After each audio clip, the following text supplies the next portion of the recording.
Böyle çok sevinç geçirdim. Evet. Sizlerim yok. Çok hoş bak. Uçursa defreyi. Bizim medal kazanmışlar. Bizim Gazeteye verildi. Sağ olsun. Çok sevindim. Dövüş bile ayrılmaya ben dövüşlerde yapmaya ona göre o final dövüşünde biz formadaydık. Bu olmasa o bir şey olsun. Merhamet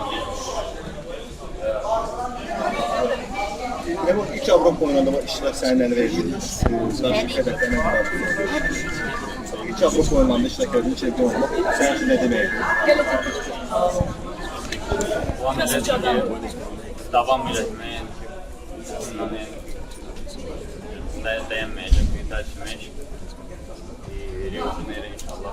Mesela bu yaşam olimpiyada birinci yaşam olacak. Orada içinde kazanmalıyım. Olimpiyada oynamak istedim. Qələbəni kimə verir? İnşallah oğlum olacak. Ona İnşallah. En çetin dövüşün aslında. birinci dövüş müşavir olduğuna göre birinci böyle Hansı dövüşten sonra yani artık özünde hissedin ki yani benim kızım medal. benim finaldan sonra Rusya maçından sonra ben başa düştüm ki ben safhama oldu. Bir sonraki var. Sizde de Europa var Alişan'ın ardından.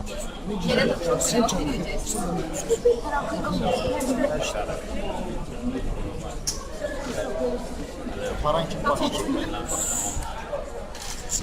Var idi ismi medal kazansa. Əcəb yapmışsınız. İndi verəcəksiniz. Bakarım.